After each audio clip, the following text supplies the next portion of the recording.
stuff, and I hate that sports has become pay to play. So I think it's great Yes. that BPS is looking into this. Is it a partnership that we're looking to grow where the staffing and organization is going to fall on relying on Boys and Girls Club, which is a nonprofit, and they'll be doing fundraising? Or is there some resources that BPS, and this is more of like a contract, and we're looking to grow it as in-house and they're just the contract provide? Does that make sense? Great question. So we engaged actually with like 3 or 4 not-for-profits and said, guys, here's what we're trying to do. Give us what we want. Right now in Orange County Public Schools, Boys and Girls Clubs has this model, and it's huge over there. So we're setting up a tour. I'd invite you guys to come see it if you would like to see it. But that's where the model came from. So they have an existing working model from over there. Now what they have is that we will be fundraising for, or the Boys and Girls Club fundraise for the children who cannot afford it in our Title I schools. We, as a school district, have opportunities for aftercare and stuff like that we're able to utilize Title I funds for. That will kind of help in that area.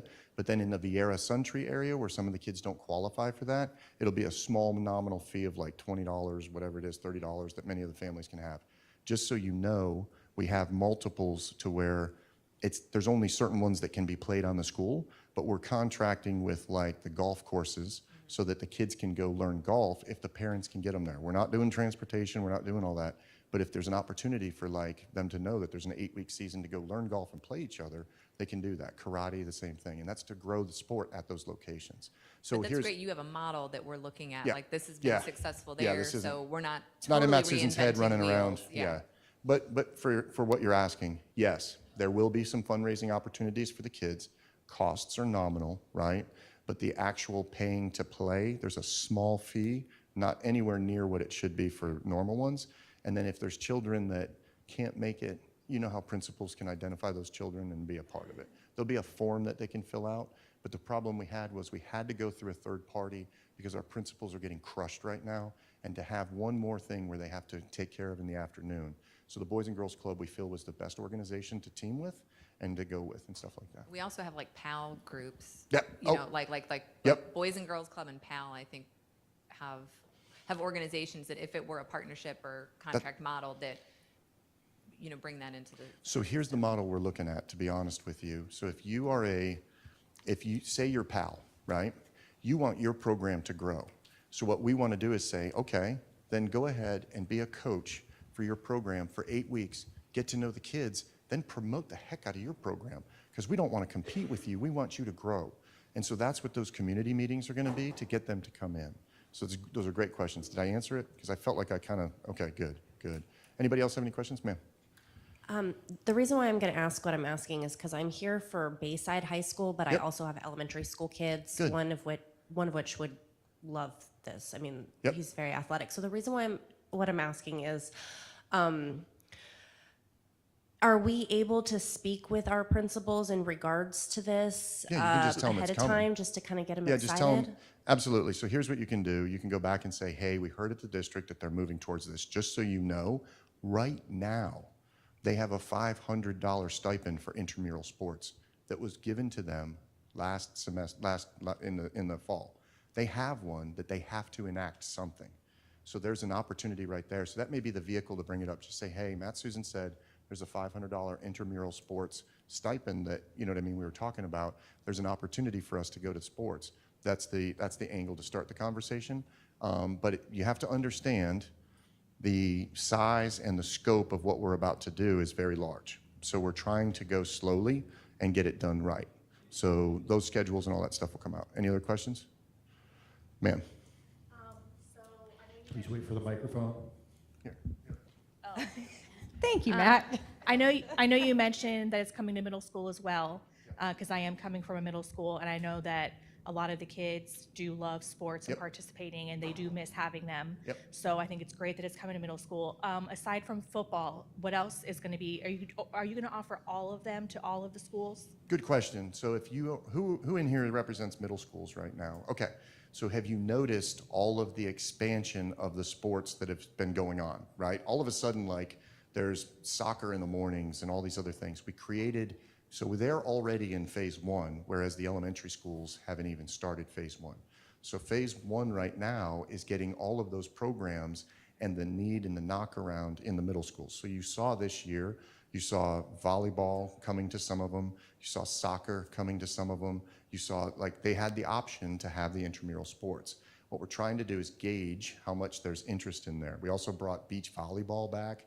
Like there's a bunch of these things that are going on in the middle school and high school. Gauging the participation levels of those, we then move to make them FHSAA competitive for next year or keeping them as intramurals. So we're not going to go tackle football like the first year we bring in flag football to see how the kids do. And we really want that because my daughter really wants to play flag football, but she doesn't want to play tackle football because she doesn't, she's afraid everybody's going to tackle her.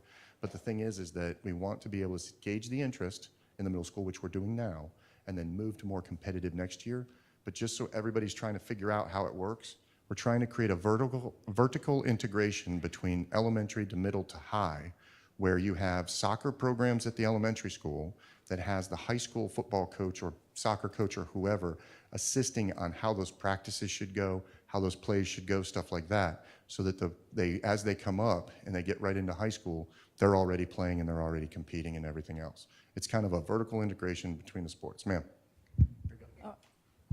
So now you're talking about high school coaches participating at elementary or middle school levels, except the high school coaches are still doing conditioning with our students off season. They're also teachers. They're also, working. So this is just another burden on top of them that you're adding. So I would ask you to ask them, because when I brought it up to them, they love it. Because here's what the problem is that a high school football coach sees, okay? And they don't have to do it. It's not a requirement, but they can. High school football coach gets a kid in 9th or 10th grade that's never played a sport before. They have to take that kid, get them working out, get them up to grade, doing all that stuff. We lose a lot of our children there because they're not ready. Whereas you go over to Osceola, you go to Orange County, you go to these other places, they have programs in middle school, some in elementary school that are feeding the kids. So their kids, they have more kids that are participating in athletics than we do. They have lower levels of diabetes and all these other things. It's incredible what goes on. So I would say to you, great question, because that is, but the issue is that when we brought it up to the coaches, they were like, they literally wanted to coach. I had some of the baseball and football coaches said, if that season's off, I can go coach it. Because they want to coach the kids there so that when they come in, they're ready. They want that. Ma'am. Sorry, I did have another It's okay. question.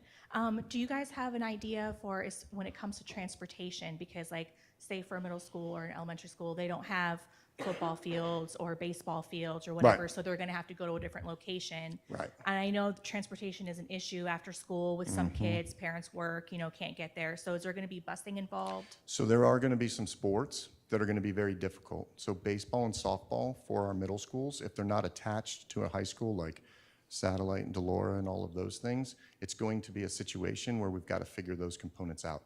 That's why baseball and softball didn't get rolled out this year. So it's a great question as to the transportation. The good news is, because of what we did with discipline and the raise for the bus drivers, we're the first school district in the state, for the first time in 20 years, we're fully staffed on bus drivers. So we have options now that we didn't have last year. You know what I mean? Yeah, okay. Hang on, you had a question. I have a lot of voice.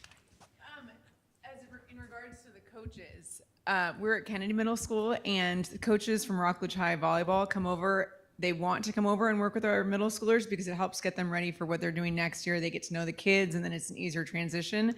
Same with soccer. The soccer coach has been coming out and working with them in the fall. So it's actually I would have thought the same thing, but they actually really want to. So And Kennedy, just so everybody knows, Kennedy Middle School gets the reason that this is all happening. Just so you know, Kennedy Middle has a volleyball program off the charts, been going on forever. They have how many, 200 kids a part of that thing. we have a 70, but then we have 105 track players. We have 70 volleyball players. They're doing flags starting in March.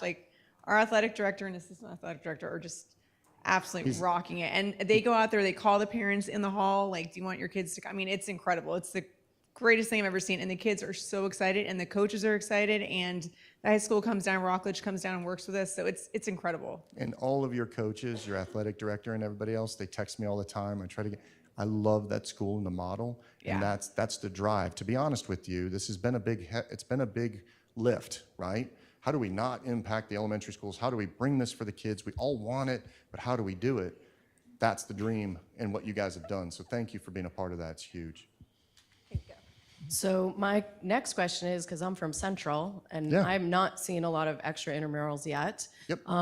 But we do have basketball and we do have track. Good. And our And you guys are track competitive at that. is pathetic. You're Our track is pathetic. okay. Good The question. physical Facilities. track, So- when is that going to be So upgraded? there's a Where is that? schedule that Ms. Han has for facilities.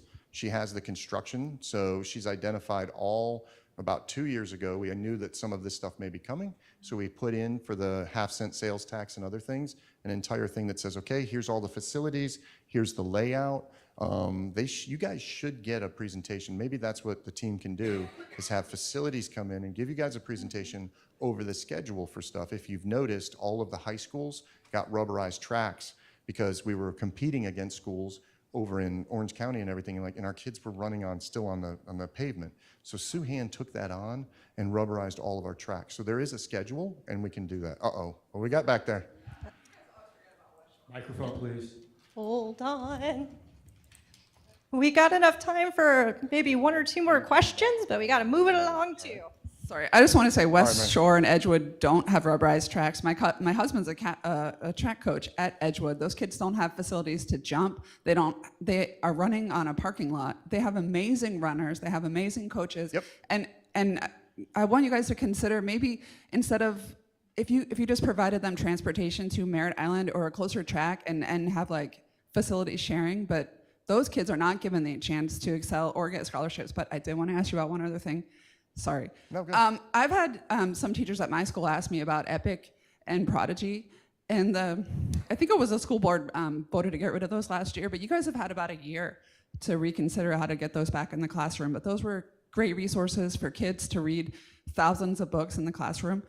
And maybe if you just had like you did with that Youth Truth Survey, a checkbox on focus that parents could just say, let my kid use Epic books. So just so you guys know, Dr. Rendell will be here in a little bit. I'm taking up way too much time. I'll answer a couple questions, but some of those questions, I'd be open as a school board member to always reviewing any of our past practices and doing that. So that's something that I'll take back, discuss it with Dr. Rendell, and maybe that's something we can bring back as what that angle is at the next meeting. I appreciate it. I did want to talk to her about the track. Absolutely, there's no reason why you shouldn't have what the other schools have. And so I'll talk with Sue and find out what the plan is.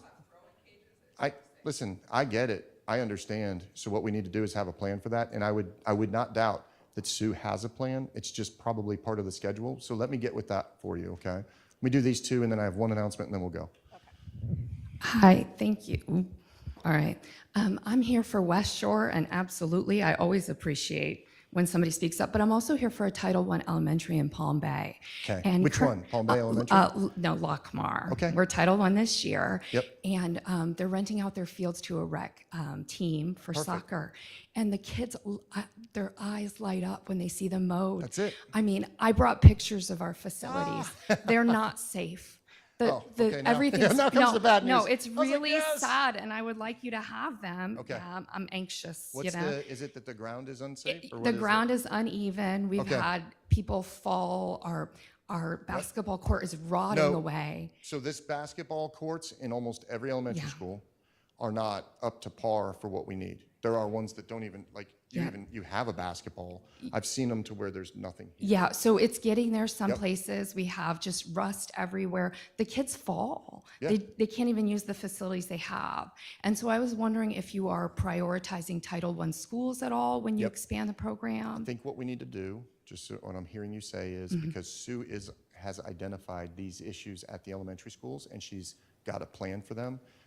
What I would really love to do is, it sounds like you guys would like a presentation by Sue as to the schedule, and we can get that done.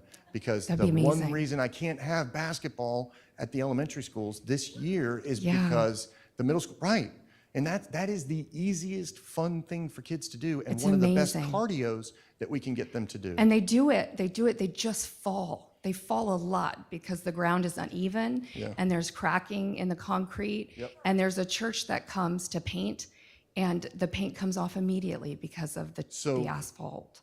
5 years ago, each school board member got $180,000 to spend in capital. It's the only time we ever did it.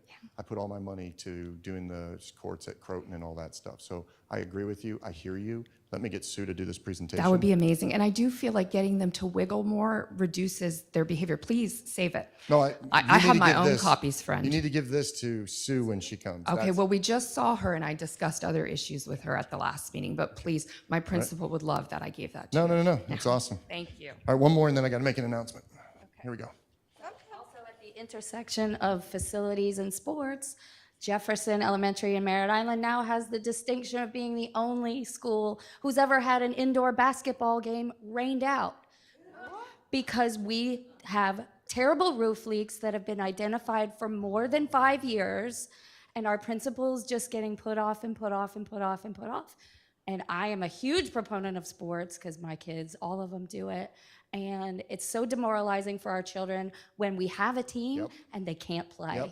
And we agree. can't have track, like our track. We don't have one of these fancy tracks. We don't even have lines on our track. Our kids are not running on the track when they're practicing in the mornings. So I just, Listen, I can't tell you, thank you for bringing this up, because that's near and dear to my heart. I used to have a lot of my friends who have kids at Jefferson.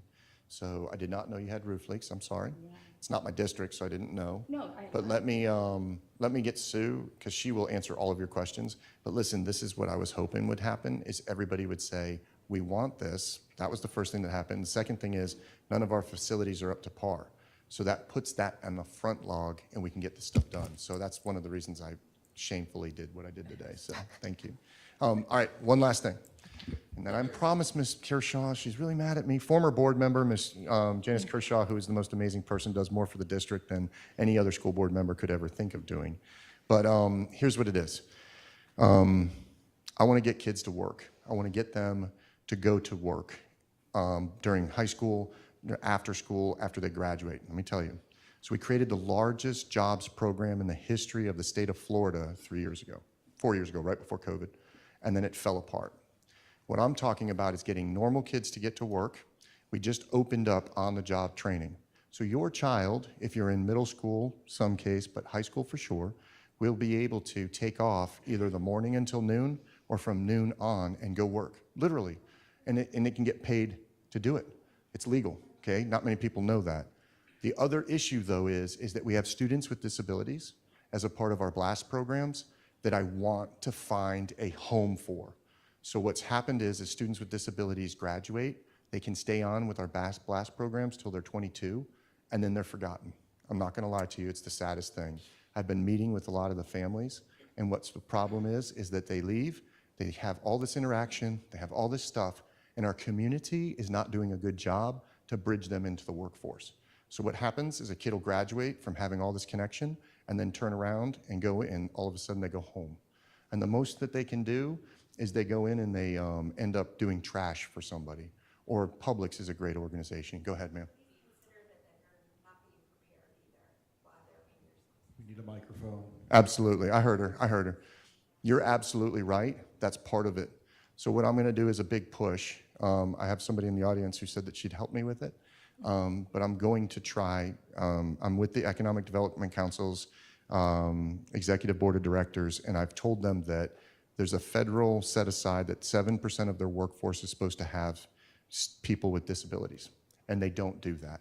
So I'm going to task them to create jobs that our children can not only go to fill, but then we can train them to go to it. So there's going to be a big push by a lot of that I'm going to make to not only get kids into the workforce, but then also to help our students with disabilities. Oh. Yeah. We cannot hear the question without the microphone. Can you send me an email? And I will call you and we will talk.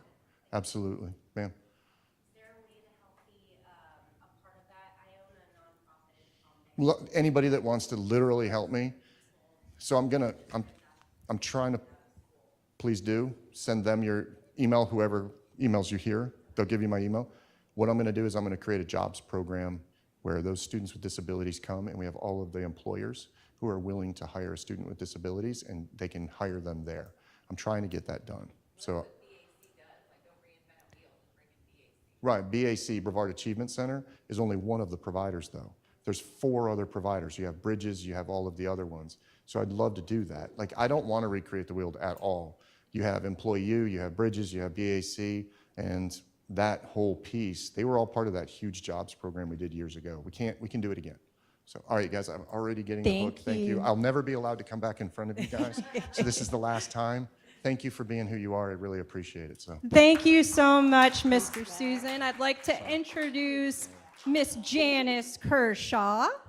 And she's going to be talking today about the Brevard Schools Foundation and New Worlds Reading Overview.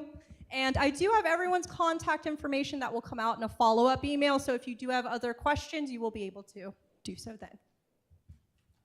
Thank you, Anna. First of all, I just wanted to mention, do you have a clicker? Yeah. Which one? This one? Yeah. Oh, no, arrow. Arrow. See the arrow? There you go. Okay. I've been in this position with Brevard Schools Foundation for the past 13 and a half years, and as Matt said before that, I served on the school board for 10 years. And one of the things that I learned before that and after that is that there are so many ways in Brevard County that you can have influence on your children's education. It doesn't have to be up there. And Brevard Schools Foundation is one of them, which is why I'm just so happy to be able to work there and enjoy what I do every day, which is Brevard Schools Foundation helps fill the educational funding and opportunity gaps in all of the district schools for our 75,000 students and 5,000 teachers by supporting innovation, engaging communities, and changing lives. And Matt took up half my time, so I'm going to go a little fast. No, that's okay. Next time you're going to go after me, Matt. No, but since 1987, when we were founded, we've provided more than $70 million in benefit to Brevard Public Schools. These are just some of our programs, and the ones that I highlighted I'm going to touch on the most because I think as parents, that's probably where you're going to have the most interest. But the classroom grants is something that we do every year for teachers. The funding in large part comes from the Support Education License Plate. So if you purchase one of those plates or have one and renew it each year, those funds come directly to us for the plates sold in our county, and we put 100% of that money into classroom grants so the teachers can do creative projects and get that $500 or $1,500 and not have to take it out of their own pocket. The study trips are your grade level field trips that if you have a 6th grader or have had one, went to this Space Center through Destination Space. The 5th grade BSO concert, we support that. And the 8th grade trip to the more multicultural center, we've been supporting that, as well as some other trips you're going to hear about in a few minutes. School supplies, you may not know this since you're parents and not teachers, but we actually have a school supply store called the Supply Zone located in Cocoa. It's a supply zone for teachers, provides free school supplies to teachers. We run all on donations, so either donated products or funding that we can purchase donations, and then the teachers are on a schedule where they can come and pick up things for free. So that's been a really great program, and like going on 9 or 10 years now, I think. Scholarships, and by the way, we're going to send you this presentation, so you don't have to really make note of all the websites and all that. But and I've got a couple of flyers I'm going to leave on the table for those who are interested. But scholarships are an area that we put in a lot of investment, as well as Take Stock in Children and a lot more. So if you have a student who's a graduating senior this year, we have a portal open for them to apply for scholarships. There are some really great opportunities to apply. The deadline's March 17th, and I do have that flyer I'm going to put out with I think there's even a QR code you can apply. But I mean, our scholarships range anywhere from $500 to $10,000 a year for 4 years. There's opportunity there. Let me tell you, a lot of kids start applications and never finish them. Sometimes we get 0 applicants for a scholarship. So it's really, don't let your student tell you that, oh, I won't get that or whatever, because sometimes you can absolutely be right up there to get it. So make sure you push that their way, or you can look to. The Take Stock in Children program is one that's been around forever, it seems like here, and that's another scholarship opportunity, but it's more than that. It's scholarships, it's mentoring, and it's career and college readiness. And just to kind of briefly show you how that works is it's an income eligible program. So we're really targeting more of those at-risk students, you know, maybe they have situations in their home life that may make it more difficult for them to get to school. When they apply for the program starting in 6th or 7th grade, then they can be paired up with a mentor that meets with them regularly. They get a college success coach assigned to them that helps monitor their grades and their discipline and all those things in school. It's almost like having another guidance counselor to support them. So they have to provide interventions if the students are, you know, falling off track, and do it really rapidly. So it is a good way to keep kids on track. They do have to sign a contract as well as the parents saying that they'll maintain a good discipline record, GPA, so on and so forth. And then if they complete the program, which basically 100% of our kids do because they get so many supports, then they get a Florida prepaid scholarship, covers 2 years at a state college, or they can convert those credits to another university and even out of state. And then once they graduate, there is a follow-along program in college too, where Take Stock in Children at our state level has a program. They've started alumni groups, they've got a lot going on, and it's really fantastic. I can tell you now that since we have many graduates from Take Stock in Children, that they come back to town and tell us their stories of how it really did change their life. From maybe, we have one young man who had been homeless at one point all the way to now where he's working, came back out of college, worked for L3 Harris, now works for Oracle, is on his second home that he purchased with his wife, has a baby. It's just like this magical story, really changes lives and breaks that cycle of poverty. So, okay. I applied for this in the fall for my youngest because she qualified and she was nominated by a teacher. When do you hear from that? I haven't heard. Yeah, the applications, actually, I was just going to get to that. The application period has been extended to April 1st. Sometimes that happens because of things that the state office does that, so it'll be sometime after that. But once we get the applications in, they do have to be, you know, scored, evaluated, and then there will be interviews with parents and students for that program. So you can find that application on our website. Now I want to just talk about, do you have a Take Stock question? Yeah. So to apply for that, is that something that the guidance counselor does that nominates students, or is it something that we have to tell the parents that they have to go do it? Guidance counselors should all be aware of it, but the application does have to come from the family. And there's things that they have to submit that are, you know, financial information and stuff. Some new investments for this year. We became a partner, an affiliate to the New Worlds Reading Initiative, which Anna mentioned. And we also received a contract to help build student resiliency through the community. Both of those investments together add up to about $766,000, which is really a great investment. I'm going to tell you a little bit about New Worlds first. Has anybody? Begin our time today, we will share some news about an amazing program you may have heard Let's about. advance. New Worlds Reading is brought to you by the University stop of that. Florida. You know what? for I'm learning. going to skip through these slides because evidently I attached the version that has the audio recording with it. And I would just rather tell you. So New Worlds Reading, has anyone heard of that program? They've been getting more and more publicity, but it's supported by the state. They're getting tons of money to support this initiative, run out of the University of Florida's Lassinger Center, and Lassinger Center has all sorts of programs that they're running. New Worlds is just one piece of that to try and support learning in the state and professional development for teachers as well. But New Worlds Reading is a free book program because they want to help students who are reading below grade level to be able to build an at-home library, provide activities and support for parents so that They have more ways to read together and more inspired. Kids can pick up or pick out the topics or the subjects of the books that they want to receive. So if you enroll in this program, they'll ask you, like, does your child like sports or performing arts or whatever types of things, so that it hopefully will get them more interested in reading by the topics that they've selected.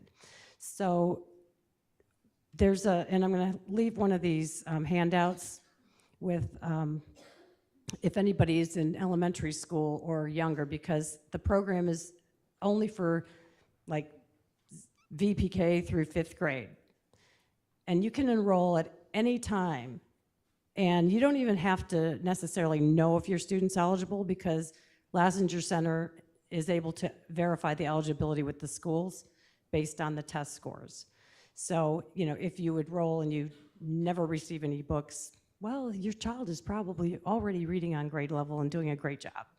And then if you are qualified, it does take like 6 to 8 weeks or more before you'll start receiving books in the mail. No matter when you sign up during the school year, if you signed up right now, you'll get all the books they've already sent for this school year. So every year you get 9 books and activities.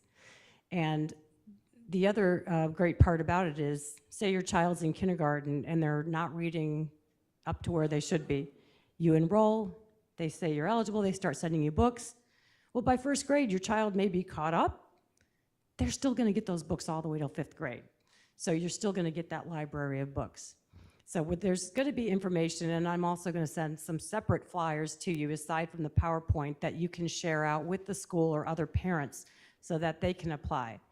One of the neat things that we've been able to do through this program is help support literacy events at various schools. We just did one this week at Roosevelt. Anyone here from Roosevelt? No. They had over 200 people attend that event, and we were able to help provide food and free books and things like that. And then another thing that we're doing is parent workshops, and this is where I want you guys to pay attention, because this will be our first one, being presented between Brevard Schools Foundation and Rolling Readers. So we're going to set this up for next leadership team meeting, so that after your meeting, and I had set up the time at noon, and I don't know if that's going to work okay, but We'll roll right into it. okay. So our plan is at noon, we're going to provide you lunch on us, and then there'll be a session about reading strategies. So what we would really appreciate is that you spread the word, and it doesn't have to even just be parents from your school who come. This is for everybody. So anybody that just wants to know a little bit more about how to support their kids in reading, we've got a program that's going to be very easy to implement, and we'll give you that lunch, we'll give you some books to take home, and some door prizes too. All right, so you'll have that QR code. We are limited to 200 people. The first 200 will be getting the lunch, and that's just because you can see the space that we have. The other program that I talked about, Sienna's going to get your question there. Oh, no, you can keep going. Go ahead. If it's about New World. She had a question. Or this one. I just had a quick question on the timing of that meeting. So on Fridays, elementary gets out at 1:15. So there's probably a good chance, I'm sure there's a lot of people that'd be really interested, but there's a good chance you're going to lose a large portion of the people that would come because they have to be at dismissal. Okay, what time would we have to end for it to work for elementary? I think it depends on where everyone has to go to. Like if people are going to Palm Bay or up to Titusville, that's probably a bit of a trek. I'm hearing 12. And also, just another one to throw out there. So that Friday the 8th is also the track for the entire middle school and high school, right? Or is it just middle school? The district track championship is that day. So like our school is 110. I mean, there's just gonna be a lot of, I know parents in here that are, so there's just, that's a really busy day in the district. Because I think so many people would be interested in that, and I just don't want you to lose attendees because there's so much going on. Great, thank you for that Sorry, I don't mean to be feedback. a downer. We can definitely work around that. That's the date we set. That's something But for we sure that set, dismissal we time. can change. The dismissal time is huge. Yeah. Yeah. Okay, good. Well, I'll work with Anna so we can make it work at a Thank better, you. a better time. Yeah, we really appreciate that feedback Because we'll talk, Janice, we'll get a better Yeah. time for you guys. We really do appreciate, this is what we need you guys. Yeah. Good. So thank you so much. I know a parent that's actually already enrolled in the program, but could she come to the workshop to get more information? Oh, absolutely. Absolutely. This is for anybody. Okay, so we'll get new information sent out, and maybe before I send that PowerPoint out to you, because I want to get it to you right away, I'll take that slide out until we work out the new date. Thank you. Okay, resiliency. There's been so much emphasis being talked about with resiliency, mental wellness for students, for adults, for teachers. So we received a contract this year to help put some resources towards that in our schools. The picture you're seeing is something that was the brainchild of Dr. Rendell to create some book studies with using the coffee bean for 6th graders and no barriers for 9th graders. And just last week, those students in 6th and 9th grade, some of them, because we don't have a facility large enough to hold everybody, about 2,000 of each grade level got to go to the Clementi Center and hear those authors speak in person. This is Eric up here, author of No Barriers. He is an adventurer, a mountain climber. He had a few obstacles to overcome doing all that, namely that he's blind. And he became blind in between his 8th grade and 9th grade year, just before he was going to start 9th grade. So he has a really compelling story and very hopeful story about what you could really do. And one of the big messages that I took away from him is when he said, what's within you is stronger than what's in your way. And I hope that the students who heard that and read his book really learned something from that. It was very powerful. Sources of Strength is a student-led program that we're putting resources to in high schools, and we actually got some additional funding from Health First to work in the elementary schools. Cope Notes, Edgewood and West Shore had an opportunity for their seniors to sign up for this. It's a texting service that provides little, positive messages once or twice a day, gives the kids a chance to express their feelings back on their phone. It doesn't go anywhere, but they've been able to do it. It also includes some keywords that this program will pick up. It's all anonymous, so no one's going to call them, but if they pick up keywords that they think a student might be in trouble somehow, they'll send a message that says something like, hey, do you feel like you need to talk to somebody? Why don't you call 988 or whatever the number is?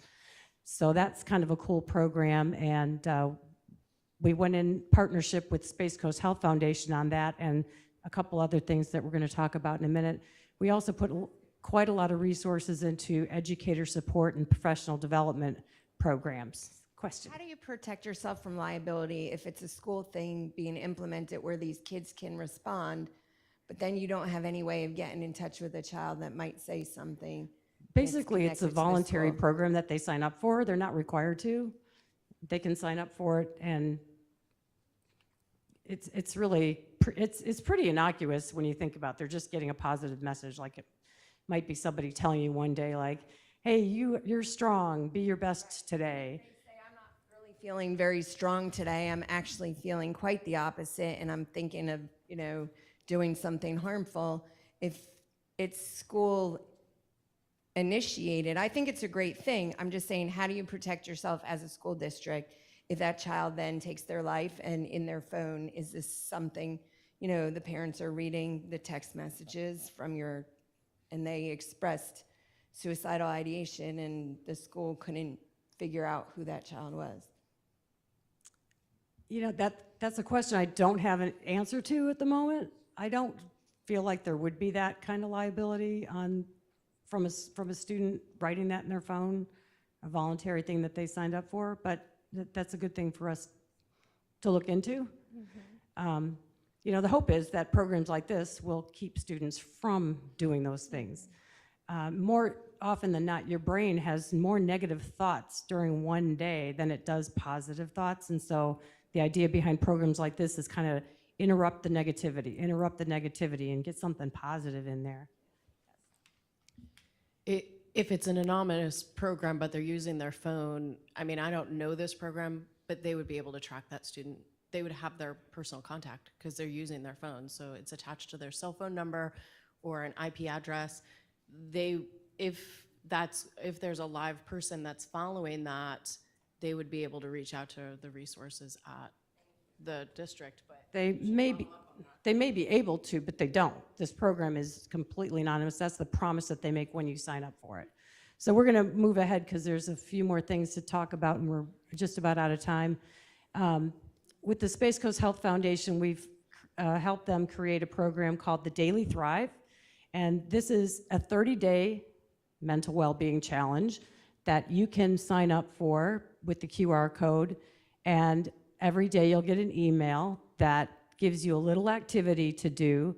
And they also have a lot of resources that if you want to expand on that little activity and click on it, you can follow that through. A couple of my staff members have been doing that and getting some really interesting self-reflection. They've talked about it even in our office. But you know, I did it, and one of the things is like a gratitude exercise, like list 3 things that you're grateful for today. So that's something that it's only 30 days. You can start it at any time. There's no like set time you can begin or end. And just by clicking on the QR code and seeing what that's about, you could do it with your children. I think it's a great way to get daily conversation going. If you're both doing it at the same time and you say you've got that topic of gratitude, you could talk about that with them. The second thing is FamFest is coming up March 16th. That is sponsored by Space Coast Health Foundation, and we'll be there as well. It's going to be limited with registrations at McClarty Park, but each family will have activities they can just participate in as a family. They're really wanting to help families kind of reconnect as families. So if it's like playing a board game together, or maybe one booth, or another booth is going to be like reading together as a family. So those kinds of things, and we'll send information out about that. And we're really getting short on time because I know you have the next. You're okay. You You can gotta- finish up your We got presentation. a break You're and a good. speaker. I'll zoom through this. We have a booster club. But you're at the end. There's people before you. Booster Club is just a way, obviously, we do, you know, invite people to donate to Brevard Schools Foundation. We hope that a lot of the impacts that we do will inspire people. The Booster Club is a way for kind of like anybody who just wants to be supportive to be able to do that with relatively low donation. For example, $35 membership, it can help us provide a new book for each student in a first grade class. A $50 membership can provide 5 feminine hygiene kits to girls. We give those out through the supply zone, and we've had enormous increase in requests this year for those kits. I had no idea that there was a thing called period poverty. Now I do. And there's girls that miss school because they don't have the proper sanitation products, so we give out a lot of those kits. A $100 membership can send 5 6th grade students to Destination Space. So all these things add up. There's some benefits for you. You can find these on our website. You know, we gift a book in your name. We invite you to launch a success tour, have volunteer opportunities, blah, blah, blah. But best of all is the satisfaction of knowing that you're investing in young minds, not just your own kids, but for the whole community. And there's information on everything on our website. But I know there's 2 more things that I wanted to touch on that Anna asked me. Well, one you didn't ask me, but I'm going to mention it. These just are going out in the courier. It's a fun card to Andretti Thrill Park.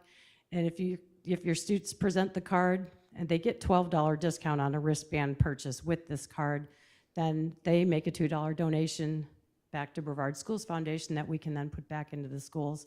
And this little card has really produced, you know, tens of thousands of dollars for us. So just mentioning that in case, and you can use it over and over again. Spring break is coming. Keep them busy. It's going to all schools. So if your student doesn't bring one home, ask the school about it, because sometimes they might forget or leave them on the counter and stuff like that. The other thing is, because of your being parents and maybe participating in fundraising at your school, Anna asked me to just kind of touch on that. And I know the topic of fundraising is so broad. Before I came here, I just did a quick Google search and looked up like free fundraising resources, something like that. And all these things pop up. So if you have questions about like how to run a car wash or things like that, I mean, anything you want to know can be found on the internet.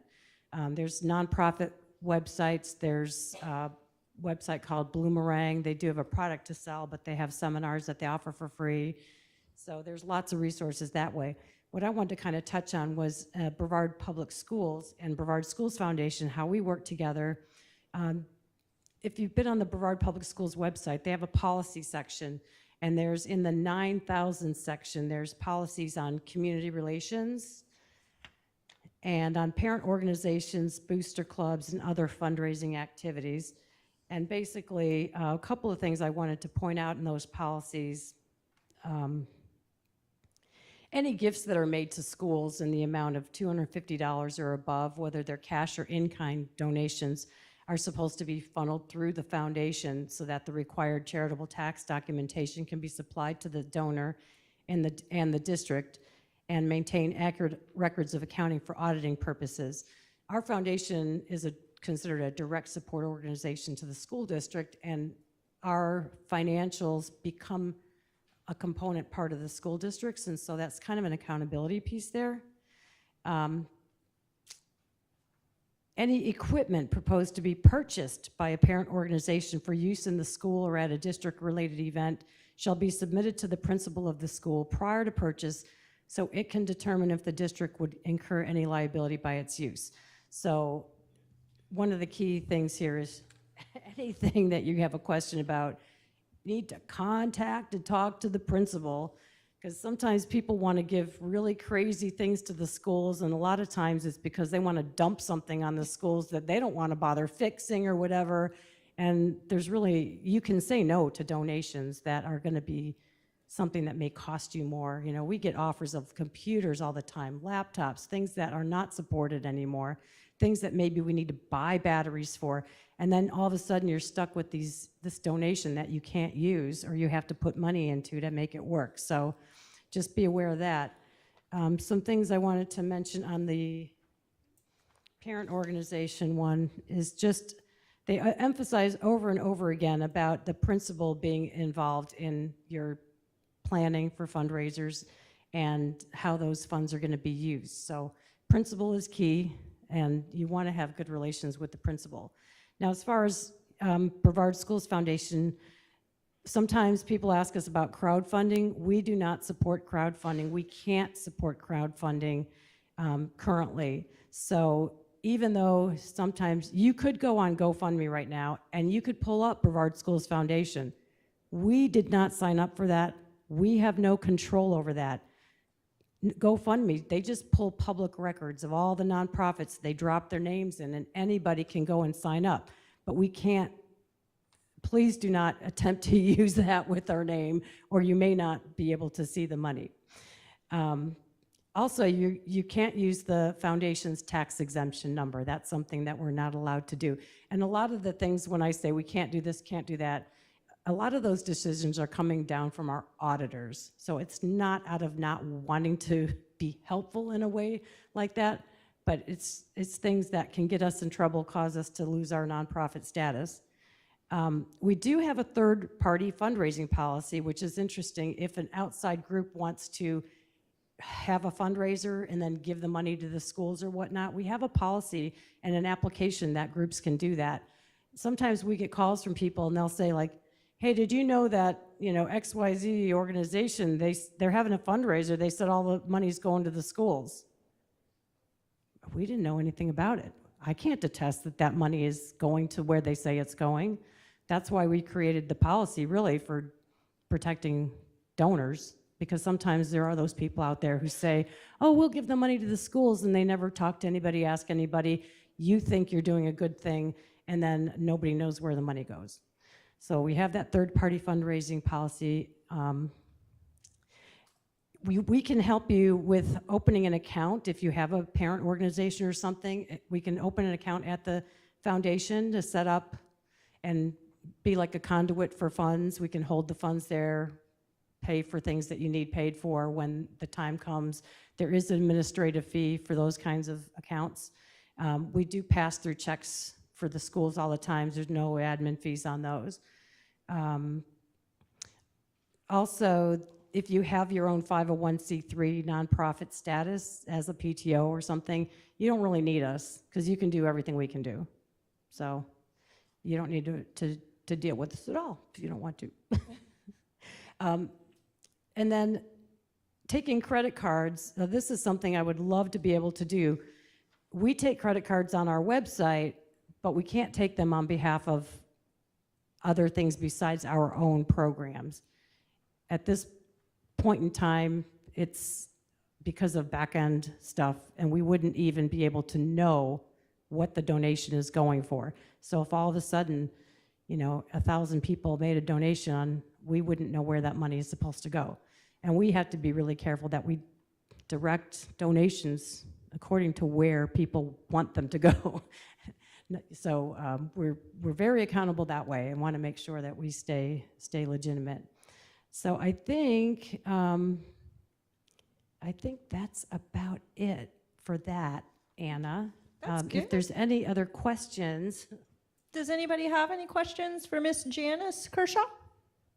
Are we good? Up in the back. Hold on, I'm coming. Wait for the microphone. Do you have any annual meetings for PTO presidents? Maybe every year you should have a meeting and invite all the PTO presidents and go over fundraising and what you guys provide. We're a 501(c), so we don't have all that stuff. But just, I don't know, just to even get the PTO presidents to see who each other is at each other's schools, so we're not always reinventing the book. It might be very helpful coming I from love your that organization. idea. I love that. We've started an ambassador program, so we have a representative from each school. So we're trying to grow into that kind of thing more and more, because it's all about making those connections. And yeah, face to face is great. So we have some new staff coming on actually next week, and that may be just putting on their agenda.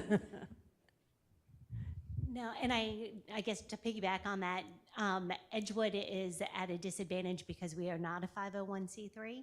I think we're one of the only PTOs that is not. And so we have a little bit of quirkiness as far as fundraising and stuff like that. So we would like some assistance. Our administration would prefer that we stay under their umbrella, but it creates a little bit of a disadvantage with a lot of our fundraising. So we'd like some assistance. That's something that you can call our office about and talk through. One thing that, we don't have a big staff or anything, like you probably are aware. So we aren't going to go out and do fundraising for you. We can't hold a carnival or that kind of thing. We love fundraising. We love doing it. Yeah. It's just still trying to navigate it, especially with so many of our parents coming from elementary school PTOs and having the luxury of being 501c3s and knowing what to do, and then jumping into a situation where we don't have as many freedoms. It's kind of like, ooh, what do we do now? So, yeah. Okay, good. Yeah, costs. Okay, thank you. All right. Well, thank you, everybody. I know you've got still a few more people on the agenda, so I'm going to say goodbye. But Thank you so much, Miss Janice Kershaw, everybody, with the Brevard Schools Foundation. We do have some lovely initiatives, and Janice, I will speak with you about rescheduling. All right, we're going to take a quick, just a 5-minute break and then come right back. We are kind of running a little bit behind, and we have a couple more speakers for you. So meet back here at, 25 after.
And we're back to the parent leadership team meeting at Brevard Public Schools.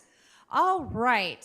We next have Miss Yvette Cruz. She is our PI coordinator, that's Partners in Education, and she's going to talk a little bit about what she does and how she can partner with all of you in your schools. Hello, everyone. Good morning. So my name is Yvette Cruz. I work out of our district communications department. So I oversee all of our advertising programs. I work really heavily in the community with partnerships and initiatives, but I also oversee our Partners in Education group for the district. So by show of hands, who knows of PI? Who knows what the program is? Okay, quite a few. So for those of you that do not know Partners in Education, basically in a sentence, it's a network of all of our school coordinators and the partnerships that they have throughout the community. So each of our schools have a designated PI coordinator, and then also some of the departments here at the district have that coordinator. And really what their responsibility is to really identify all of the needs at that school or department, things that the typical school funding won't cover, and they go out into the community, build those relationships, and try to get those needs met. And all of our PI coordinators, this is a secondary role that they have taken on.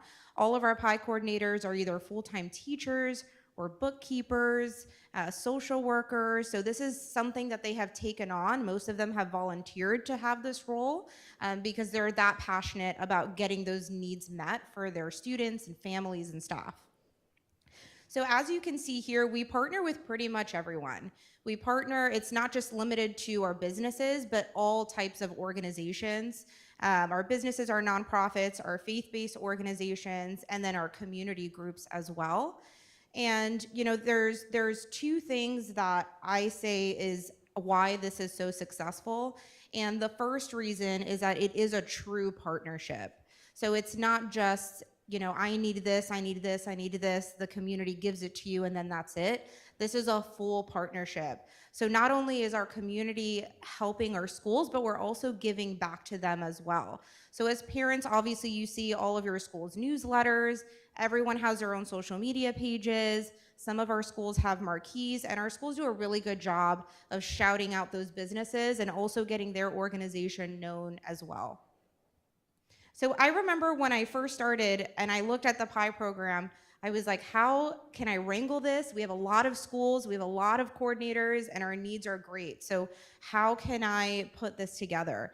And I remember seeing everyone's needs are coming in on pieces of paper and emails, but I really made it a point to physically go out into the schools and meet with the coordinators, walk the halls, meet the students, and really see what those needs are in person. And you know, like I said, our coordinators do a fantastic job of getting those needs met, but they also have to know that there's resources within the school. So our PI program it's not super new, but it's new enough that we're still getting the word out there.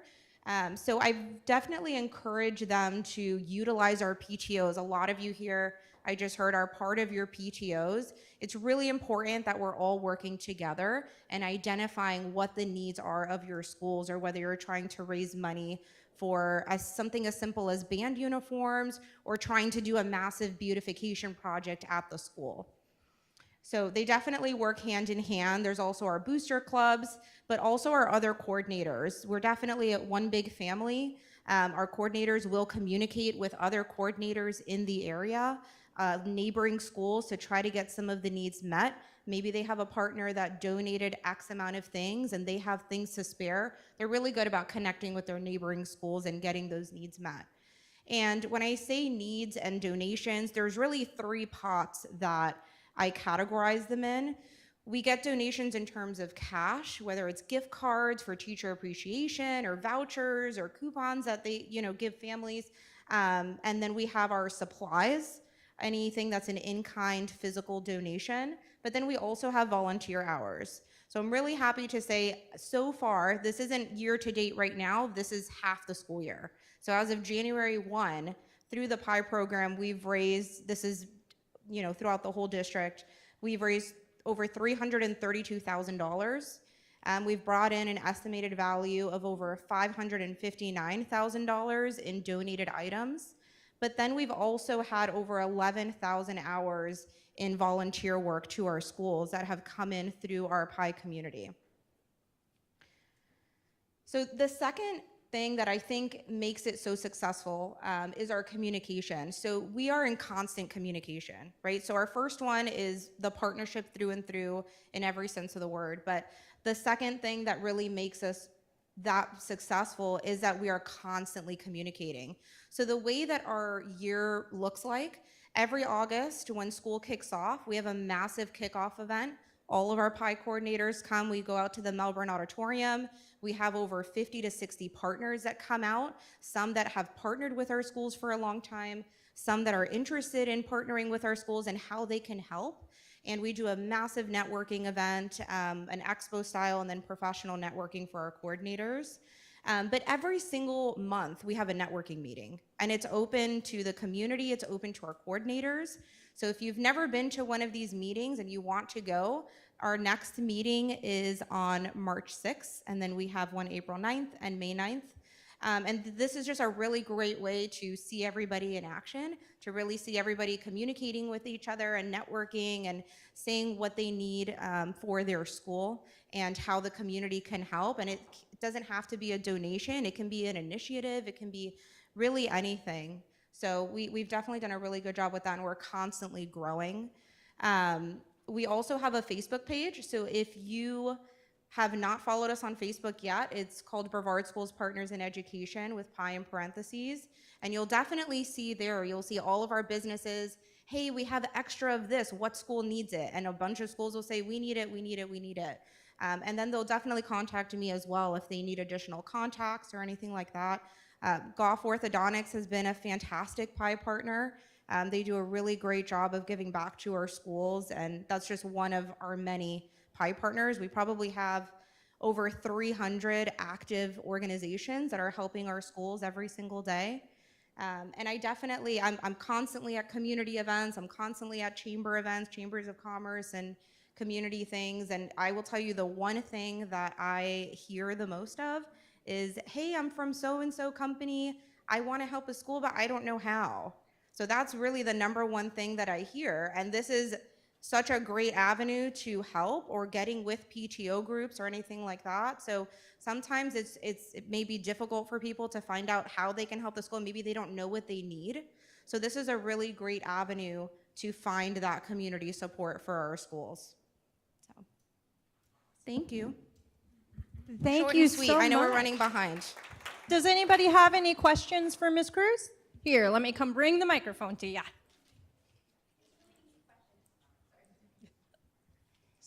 Just quick question. For the meetings, are our like representatives for our school for partners educations, are those meetings that they would attend as well, or they send proxies or? Correct. So our PI coordinators are all invited to these events, and then we also invite our community partners. So this is obviously if their schedule permits. We typically have at every meeting, we have about 50 people that will come to every meeting. It's a pretty even split between our coordinators and community partners. So they've been really great. They are, so these are the dates, but they start at 7:30. So 7:30 in the morning is check-in, and then our meetings will kick off at 8. And then they'll typically end about 9:30. You'll see the picture of Children's Hunger Project. We like to make some of our meetings really fun. So some of them, we do have that give back element. So this one at Children's Hunger Project, we stayed after for an hour and we packed food. The one at Supply Zone is going to be very similar. You heard from the foundation today. So after the meeting, we're going to go and also pack supplies for some of our schools as well. And you guys are welcome to come join us at that, right? Yep. Oh, and one more thing. So if you're not sure who your PI coordinator is, on our Facebook page at the very top, it's pinned to the featured section. It's just an open Google Doc. So if you want to click on that, it'll show the school, the coordinator, and their contact information. We also have another tab that has what their current needs are, and they're trying to keep it updated, but obviously those come and go frequently. So you can check that out as well. Thank you, Yvette. And before you go, let's do our second door prize. Sure. Shake them up. Get it from the bottom. From the bottom? Do you want me to call out the number? Yes, please. Okay. 453397. All right. You get $25 to Lowe's. Here you go, ma'am. Enjoy. All right, moving right along. Our next presenter is going to be Miss Megan Wright, our newly elected board chair. Woo! Thank you, Megan. And thank you, Yvette. Thank you guys so much. It's so exciting to be here with you. Want to take a moment to introduce myself. So I am the new chair of the board. You guys represent the parents, which is like, oh my gosh, we need so many parents to be involved in our schools. And honestly, the work that you're doing is so valuable to us. So I cannot thank you enough for what you're doing. We have a lot of great things going on. Hey, Sarah, I see you there. We have a lot of great things that are going on in the district right now. And a lot of times those things don't always get highlighted because people like to read negative news. Not really sure why, but I know that each one of you can probably be champion cheerleaders for all the wonderful things that are happening specifically in your school sites. I don't know if you guys have seen, we had some really great presentations that came out this week during our workshop about our reading rates and our math rates. While they're not quite there yet, but our reading rates have gone up drastically in Brevard County. That's a huge win. So a lot of you guys are out there, I'm sure, reading in the classrooms to the kids, which is extremely important. We thank you. I kind of want to do a little bit of a Q&A with you because every school site's a little different. And I just got to spend this morning with several of our schools in the north end that had representatives that we all meet on a monthly basis, and they're partners in education. It's a little bit similar to what Yvette was just talking about, but the school representation that was there kind of all voiced similar things that are going on in their schools. And it was extremely helpful. I think we walked out of there going, okay, we're not alone. We're all in the same boat. How do we fix it? So I think number one, identifying the problem will lead us to a solution of the problem. So I want to ask you guys, if you're in the north end of the county, can you raise your hand if you're representative to the north end of the county? Okay, awesome. If you're central, can you raise your hand for me? Okay, good. Do we have anybody south end? All right, good. We have a good mix here. Okay, so, all right. If I were going to ask you guys to identify the number one problem that you see within your school, who could tell me what that would be? All right, hand went up. Sorry, we got to use the microphone so they can hear at home. Right. Facilities. Facilities. These 60-year-old buildings are falling apart. Okay, all right. That's a good one to know. All right. Who else has something? I'd say parent involvement. Parent involvement, okay. I hear that quite a bit. I'll also go with facilities. On top of that, the all-county kids at Mel High were over an hour late to rehearsal because we didn't have a bus. Transportation. So bus jobs have been filled. Right. But our bus was a no-show. And here, the organizations are paying money for a guest conductor to come in and work with the students so they can put on this beautiful concert. They get a day and a half together. And we were over an hour late. Wow. Okay, and that just happened was it last weekend?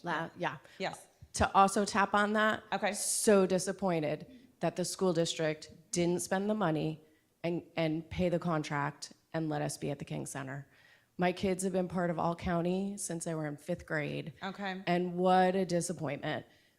We had families that couldn't come and watch their kids. We were limited in some situations to 3 tickets for the band, for the high school band, 3 tickets. Because of capacity issues. Because of capacity. Right. On top of that, we were spread across the entire district. So the kids who are participating in multiple, so my band kid played with the orchestra, but she's also an orchestra kid. Okay. She couldn't support her band friends because there wasn't tickets available for the high school kids to go and support their friends. So this year's All County was drastically different than years past. It was a major, major disappointment. Okay. It all comes down to money. Money, it always. We're putting tons of money in sports, tons of money. Mel High has a $100,000 football field, but we don't have an auditorium for our arts programs. Okay, so that's something we probably need to look at. Facilities. I know Dr. Rennell's going, oh, you're getting in the weeds asking for all the problems, right? Yeah, that's okay. So facilities, it's another facility need.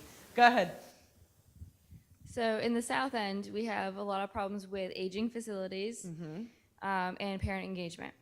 Okay, parent engagement, aging facilities. Okay. Just equity across all the schools in our facility, technology equity, athletics equity, extracurricular activity equity. There's huge disparities across the district. Okay, that's great. I've always heard that. I jokingly represent the North End, and they used to call us like the redheaded stepchild up there that nobody remembered. And I'm like, wait a minute, that's not what we are. We're doing big things in the North End. Well, in addition to some of the other, to the things that they have said, staffing is definitely an issue too. Staffing, okay. And I feel like also the ones that are there, they just keep getting stuff piled and piled and piled on Right. top of them. You know, it's definitely staffing. We're in danger of losing one of our CTE programs because we don't have, it's nursing, the CNA program, Right. because we can't That's keep nurses to do very that. hard, You know, yes. that's one of the things. And also, speaking from like for teacher on assignments, they have the same responsibilities as admin, but yet they get paid a teacher salary. So like when they have to, this is speaking high school. Right. So, you know, a lot of it, you know, the admin are overworked and then they're having to supervise all of the games after school. Right. Like every single day there is some sport that's happening that they have to be at. if Which it's a school home one. are you Titusville High School. Titusville High, okay. Yeah, All right. and so that's one of the things that I've noticed, and with teacher on assignments, like we've lost TOAs because they're getting paid teacher salaries, yet they're having to supervise basketball games, soccer games, you know, Yeah. football games, like all of the different things. And then if you So- add, I mean, we have some junior seniors in the district, and so you add the Yes. complexity of that because that's all the more games and stuff. So I've heard Absolutely. that from several. Okay, all right. Go ahead. I'm gonna fifth or sixth facilities. Facilities, And then okay. also, we're at Kennedy, and we've actually had students say that their families are leaving because the new facility is nicer, even though they could stay for an extra year. But there's also, I was told that there's no busing this to Godfather and the kids that were seventh graders. There's no busing to allow them to continue at their current middle schools for the final year if the new middle school opened. And apparently past precedent in the district was that if the new school opened and there were seventh graders that wanted to continue their final years, eighth graders at their middle school, they would be allowed to. There'd be the busing provided for them. Right. And apparently this year that's not being provided for the kids. I'm gonna have to look into that. I don't honestly know the answer to that, so I don't want to tell you something that's not accurate. But that's something we can definitely look into. Okay, that would be, because I mean, some of these schools that are losing their kids, it would be nice if they had that extra year of being able to stay with their friends and their structure, and Yeah. you know, that's such a It's pivotal huge, time honestly, for those yeah. kids. Yeah. Yeah, Kennedy Absolutely. McNair and I know Delora, there's and lots there's of chatter about that and concern on what's going to happen and are we moving them and whatnot. So I understand, but we're Just going to totally, do but I mean, everything for the kids that wanted to be able to stay, Delora, I mean, for the kids that wanted to be able to stay for that, you know, second Yeah. year of their middle school experience, it feels like they should be allowed to stay at their school. I don't. Yes. Yeah, I don't disagree with that. So okay. I'm going to look into it and we'll get back to you on that. Let me ask you guys, I see a couple more hands that are going up on a negative thing, but while they're giving me the couple last negative things, I want you to give me something that your school champions, okay? So we're going to flip it from the negative to the positive, something really exceptional that happens at your school site that you represent. Go ahead, sir. Sorry, here, let me give you my microphone. Oh, sorry. Go ahead. Sorry, I was still on the negative, something No, that. you two are my last negative. Okay, I'm so sorry. This is a new issue. Well, not new, but different than what everyone else said. A new negative. Overcrowding in the schools. Palm Bay is still, we are busing in people, basically, building new houses on every single street, every single day. It's only going to get worse. And Palm Bay schools are still overcrowded. It takes my kids like a whole hour just to get out of the parking lot. And I've heard, not in like the beta classes at Bayside High, but in other classes, that there isn't even enough seats for people to sit. So I know that was more of an issue at do the beginning of the school year, but there's still a lot of overcrowding. And like I said, it's only going to get worse, though. We're only going to be getting more people and more kids. So it might have been fixed this year, but that doesn't mean that it's not going to be a problem again next year and the following year until we are all out of lots to fill, I guess.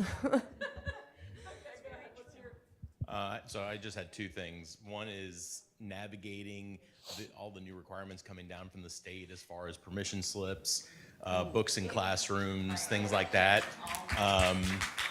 The other thing is related to Vieira Middle opening is the seeming lack of plan, or maybe I just haven't heard of it or missed it, but redistricting the schools that are being affected. Because like I'm at Delora, they're going from like 850 to 500 students next year. It's gonna like cut the legs out from under the school, and it's an A school. It's a great school, but it's going to have a huge effect on the overall culture at that school, I'm afraid. Yeah, okay, these are all, so let me tell you before we switch to positives, the good thing about this is that everything that you guys are saying, we're already currently working on. So the facilities has been an issue. That honestly, we have a lot of schools, some of our schools are 100 years old. And we're looking at each one of these schools and going through and going, okay, what are we gonna do? Because we have to bring them up to par. We're competing with all the new shiny buildings that are popping up with different privates and charters. So these are all things that we're very much aware of. When it comes to the new regulations, like listen, those are something that unfortunately, I want to tell you we're going to solve that overnight, but as soon as we do, another regulation will come out and there's going to be a new thing that we're going to have to adjust to. And so that's the nature of education right now. I hate to say that, but we're doing the best that we can. We're trying to get the permission slips. We've actually made a few movements there on trying to cut down the permission slips. The law is very, very specific though in what it says. And so unfortunately, it kind of comes back on us like, oh, the board did this. No, the law says you have to have it signed for anything. You have to have the date, the time, the name of the event. So we couldn't just do a blanket, hey, this is a universal permission slip. My child's okay to do anything related with the school. Because it has to specifically say when, where, what, all those fun things. So that part of it, I want to tell you we can fix that, but unfortunately that kind of legislation steers that ship and we don't. But so facilities, we have pay, obviously for some of our TRAs, that's something I'm hearing. And then, bus transportation, obviously that's something that we have worked through. So I'm kind of curious, I'm gonna look into the other end of why we moved it from the King Center. I don't know why. Yeah, so I'll have to look and see who made that choice and why and what, and if we can go back. So tell me something positive. Let's go ahead and end on, let's go ahead and switch gears to positives. Okay, go ahead. Hi, Megan. Welcome. Hello. Personally, I have a long list of positives I could give you, but one of our favorite things at Audubon is we have a really good culture within our staff. So we have actually very little turnover. This year, we lost a cafeteria worker, and we had one teacher replaced, but it was with someone that had actually student teachered there. So at the beginning of the year at our welcome breakfast, I had no one to introduce myself to, which is really great. And last year, there were 2, and the year before there were 3, all of which have stayed. So I think that's something that Mrs. Jones and Mrs. Lentz are doing really well. Yeah, that's amazing, amazing. All right, give me some more positives. Right here. Oh. I represent Melbourne High School. I have 3 really quick positives. And one, I think you should invite to a parent leadership conference. Our librarian, Miss Carrie Friday, is amazing. She's brought something called, I'll probably say it wrong, I think it's called a Fit Bike. Essentially, it's pedals with a desk. And she's bringing it to classrooms. They bought these through a grant, and it's able to get kids engaged. So, maybe kids who are struggling to pay attention, they pop on that bike, and they're paying attention and doing their schoolwork. Maybe they just feel like they need a little extra focus. They're jumping on the bike. They're using it to get their brain back on focus. Exercise and education go great together. I think that's great. So bring her and have her talk about it. Number 2, Brevard County has one of the best music programs in the state of Florida. It's not highlighted enough. We sent lots of kids to All-State at all the different levels. Our elementary schools performed, Vieira High School performed. We're not spending enough time recognizing their achievements. We have amazing music directors at all of the levels from K through 12. And my third one is the teachers, and I'm gonna shout out teachers at Mel High and teachers at Central. I interact with the teachers on a regular basis, either because they're my student's teacher or because I'm on the SAC committee, and I can't say enough positive things about the teachers that we have in our schools. They're underappreciated at the district level. Well, I don't think we appreciate them. Let me just tell you right now, honestly, when I go, I jokingly will say this sometimes, when I come up here, I'm like, and then I go to my schools and I'm like, everything good, you guys are doing everything good. So, and I just joke because we have to deal with all the fun paperwork and the laws and all that fun stuff, but the good stuff happens around the classroom, obviously, where the kids are, where the teachers are, they're doing magic every single day.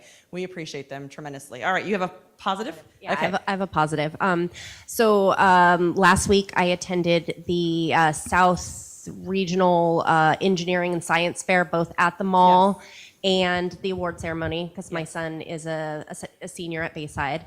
And I just want to shout out not just to Bayside High School, but also West Shore. There were just so many awards and so many smart young scientists that have just been working so hard and excelling and being in the Space Coast. It's amazing to see all of that. So I'm Honestly, really those proud kids of all blow of them. me away. and- I'm with their projects. I'm going, what in the world? When I was doing science fair projects, we were not on this level at all. So it's amazing some of the solutions they find for the problems. Not just the students, but also all the science teachers that have been just encouraging them and pushing them through all the years that they've been in our schools. It's good stuff. Those are going to be world changers that you see that are doing those projects. Yeah, from Kennedy Middle School. We moved from out of state, and we're lucky. I interviewed with a bunch of the schools. We loved the principal we had.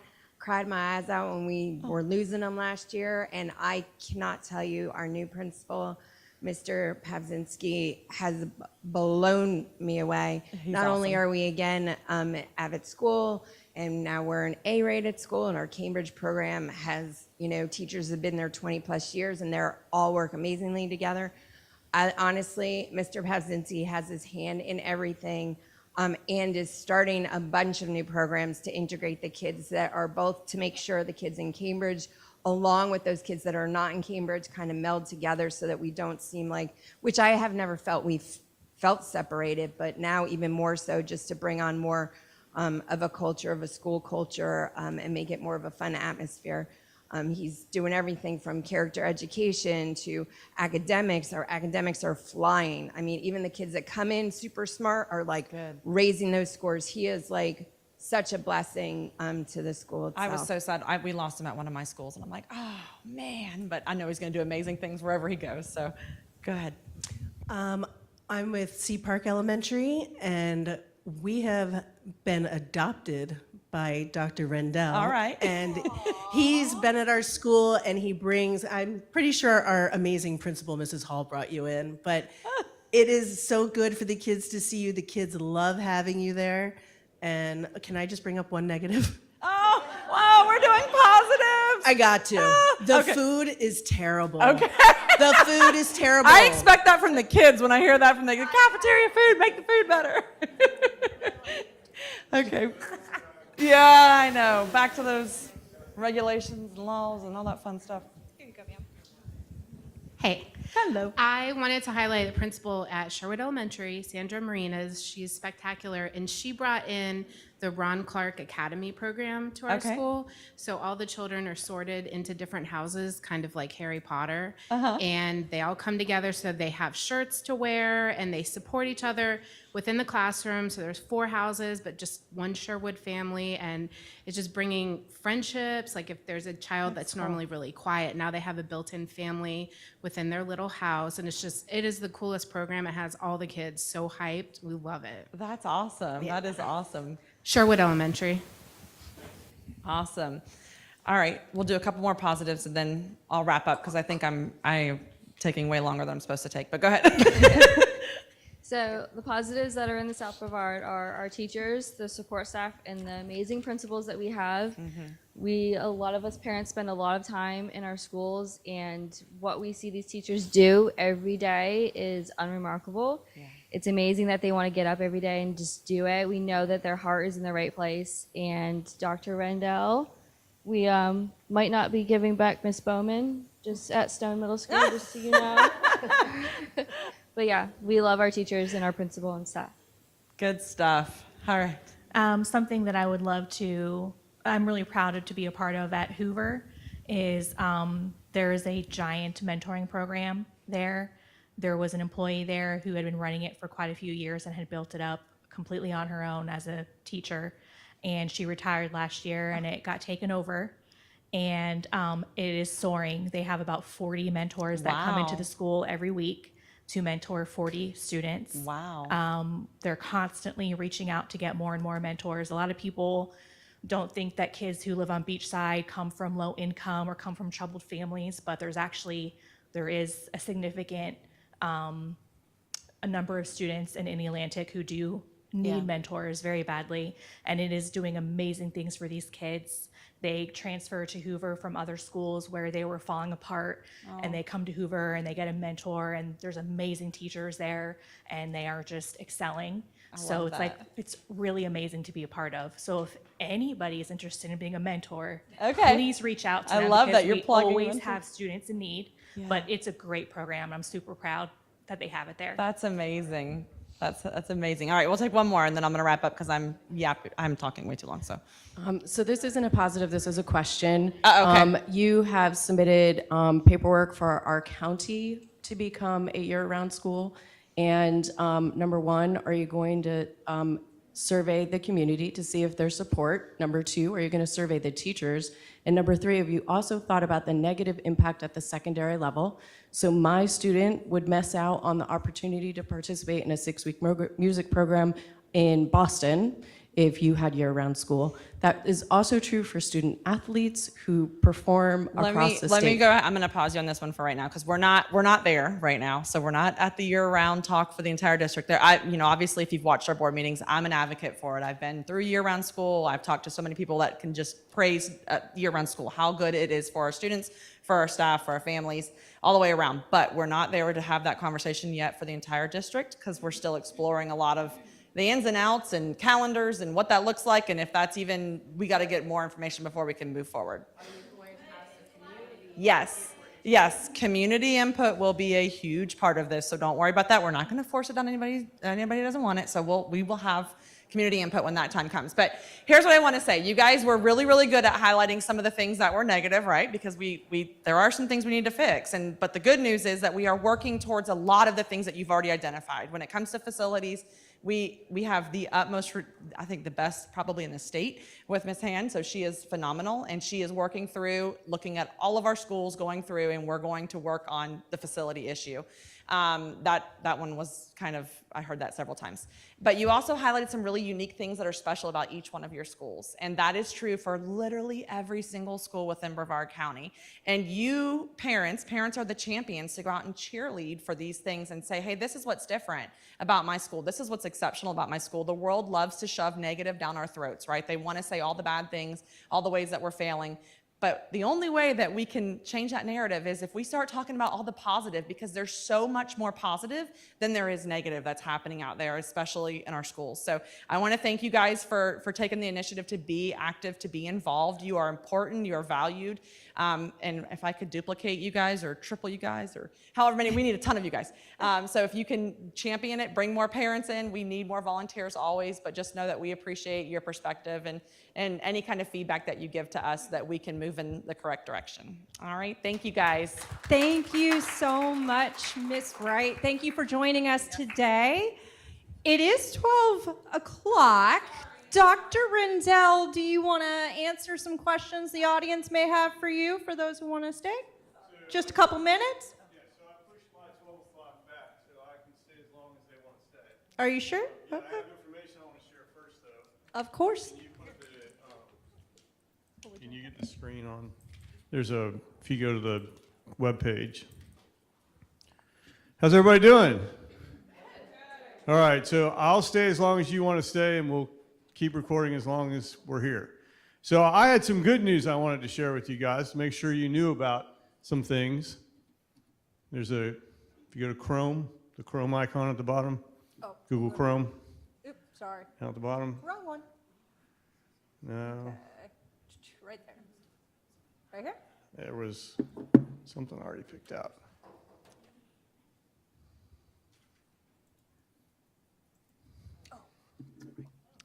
I think Mr. Susan mentioned the graduation rates. So I want to take a couple minutes and talk about that. So our overall graduation rate countywide is 89.7%. That's an increase of 2.5% from the previous year. Now this is last year's graduation rate. So this is what we call lag data or old data. So it's last year's graduation rate. A 2.5% increase is pretty significant. To go from 87.2 to 89.7 is pretty substantial. All but one school saw an increase. So some of them are not where we need them to be, but all saw an increase, and that's what you want to see. Especially, you know, when you think about it, these students were in middle school during the pandemic. So for us to have this high of a graduation rate is a pretty good thing. You always want to be increasing. This year, we're hoping to end the year at probably 92%. So that's our goal, is 92% for this year. Our long-term goal is to be at least at 95% or higher. In our community, there's really no reason why we shouldn't be at 95%. So this is really good news. It's a really big thing to celebrate. The names associated with those attendance rates, those graduation rates, are high schools. This is not a high school data point. Everybody thinks it's a high school data point, and it's not. This measures whether the students graduate on time within 4 years. If when they show up at 9th grade, they don't have the skills and knowledge that they need to succeed, that's when they don't graduate in 4 years. So this is a K-12 data point. This really measures how we're doing as a school district. So if anybody were ever to say, how do you know how good your school district it is, and you only have one data point to look at, this would be the data point. On-time cohort graduation rate. You sure, the high school's got to do their part. But if they don't show up to high school ready to go, they're not going to graduate on time. So we associate them with the high schools. It's part of the high school grade, but it's really a K-12 measure. So we should celebrate the fact that we increased 2.5 points. And this is last year from the previous year. So pretty good stuff. We haven't been in the 90s, I think, in quite some time, if ever. And you can round up to 90, 89.7. You know, but we're shooting for 92. Do you have a question? I'll repeat your question. Does this include the children that are graduating within 3 years? Yes, if early grads go in, yes. They're held till their graduation cohort. So like if they graduated last year early, they're going to show up in this year's graduation because they were supposed to graduate with this class. It's a very good question, yeah. So there's a lot of reasons why we've improved. We're doing a better job at making sure that they pass the courses they need to pass and pass the state tests they need to pass. We're also doing a better job of record keeping. Part of this is, part of the lower rates you see there is poor record keeping. If a student leaves during their high school years and moves to another county or another state, and we don't do a good job of tracking them, they show up as a dropout. So we have to do really good record keeping. So some of those rates will improve as we do better record keeping. But really the only way to increase them is getting more kids to graduate. So good stuff. I just wanted to share good news with you. I also wanted to share some follow-ups to some earlier conversations we had. I remember the first time I was in here, we were barraged with questions about permission slips. Questions or comments. So we've made a couple changes that we feel are fine as far as legally goes, and if not, if we get called to court, we think we can defend ourselves. But in case you haven't heard, for any honors assembly or honor roll awards assembly, we don't need permission slips for that. Okay, so your school should be having honors and awards assemblies and not asking you for a permission slip. We told the principals that. We also have a few like district approved kind of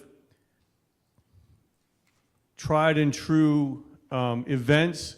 One of them is if you have a student in middle school or high school, you may have heard of Tied Together and JA Women in STEM. Tied Together is a bunch of volunteers, mostly men. They'll come to a school for a day, pull all the male students out. It's middle school or high school.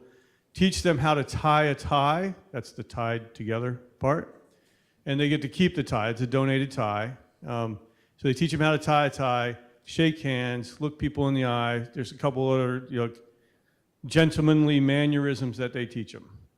But really, it's a cool event where they teach kids how to tie a tie, and they get to bond with some males from the community. And a couple years, they've been doing this for about 4 or 5 years. Glenn Outlaw is the guy who started this. It's a nonprofit. You can Google it, Tied Together. You can find out. It's awesome. But a few years ago, when I was actually at Cocoa Beach as a high school principal, JA reached out to me and said, what are you doing for the girls?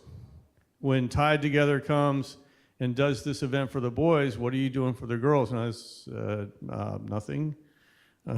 It's not my program. Like, well, you should do something for the girls. And I'm like, we should do something for the girls. And they said, we will come and we will do an event with the girls while the boys are wherever they are tying the ties. We'll pull the girls out and go have them in the auditorium. And so their focus was on STEM, women in STEM. So women in careers related to science, technology, engineering, and math. So while the boys are in the gym or wherever they are learning how to tie ties, the girls are in an auditorium listening to current professionals, females in science, technology, engineering, and math. Question?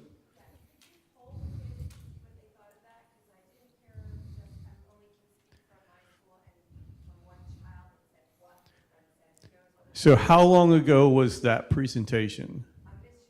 Yeah, but like last week or a month ago? No, it was a few months back. Yeah, so part of the reason I don't think it was as impactful a few months back is we were still requiring the permission slips.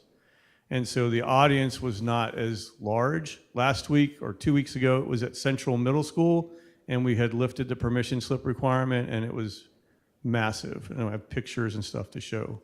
So I don't know which part was not as meaningful, the women in STEM? Yeah, I guess for these kids, they were hoping for something fun, like the guys were doing, like something that would be more Gotcha. hands-on type. Yeah. I'll take that back with JA. I'll share that with them. You know. All right.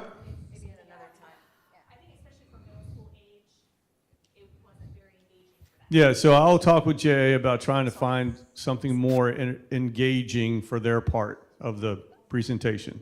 Definitely. All right, something else I heard from you all is testing, testing, testing.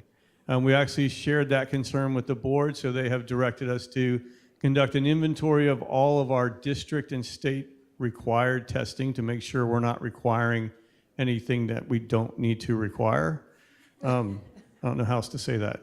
But as we're doing that, we're coming across some tests that are being administered that are really not being required by us or the state, that sometimes teachers or principals like that test better, and they've been using it for a long time, so we're ferreting that out.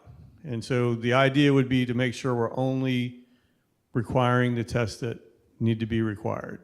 So you'll probably see a change in that for next year.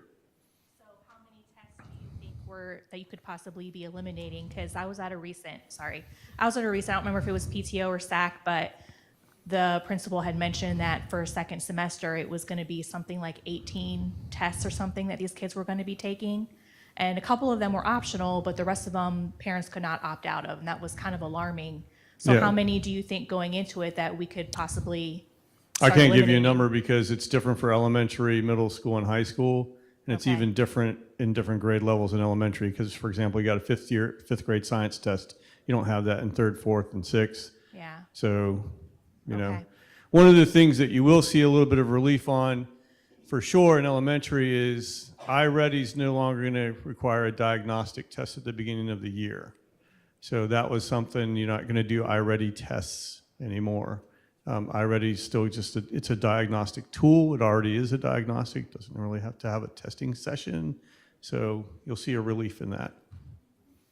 I had a question regarding testing. Is there flexibility in the schedule of testing from an elementary school standpoint to have 3 weeks prior to Christmas, 3 weeks of testing and come back the first week back, another test? It was 4 weeks in a row at Christmas. And my son's a straight A student, and he was like, I don't want to take any more tests in third grade. He almost opted out of even trying that third week. It's we get a window from the state. We have to take the test during that window. So, it's a school-based decision what day you do what test, but there's a window. And it's fairly compact, and the state wants it that way. Has there been any talk with the state about trying to work with them to either expand those timeframes or decrease the number of tests? Because I've got friends who We talk have to the pulled their state all kids the time. out. They I'm don't sorry? listen. Well, so I have friends who have pulled their kids out of school specifically for that. Well, one of several reasons, I guess, but a primary reason is because of all the testing. Yeah, so it would be, beneficial for all of us if people let their legislators know that, you know, because this is all legislation driven. Okay, so I have a completely unrelated thing that I've been trying to get in touch with the commissioner of DOE and my local legislators and the ones on the whatever the committee is at the state level that deals with K-12 schools. education. Yes, and I've got nothing back, and I've been trying to get a hold of them since September. So that doesn't work. They're So- not listening to me either. They're not listening to you either. You know, there's no. Well, if you could send me a couple of copies of those, you know, send me your stuff, and I can at least, when I do get an audience with them, because sometimes I do get an audience with them, they're very receptive, you know. So to an audience, I could take those with me and say, hey, this is one of our constituents, and not getting any feedback. So, all right, one more thing that, some good news. I hope it's good news. So pretty soon, we usually start talking about registration paperwork for next year. And last year we switched it, we called it re-enrollment paperwork for next year. And we at least gave you the opportunity to do it online. You guys are all involved parents, so you know, okay? So we have some new people and some new leadership positions here at the district office, and student services is one of the departments that's under new leadership. And the new leadership in student services basically said, why are we asking people to do all this paperwork every year and all that kind of thing? So wait, hold on. So, don't celebrate too much yet. No, it's all good. So this is how we believe it's going to roll out, okay? Sometime this spring, you're going to get an email through Focus. Make sure your Focus stuff is up to date. And it's going to say, it's going to ask you, are you, if you have a fourth grader at Manatee and you're planning to be at fifth grade at Manatee, it's going to say, is your son or daughter going to remain at Manatee or something like that? And you click yes.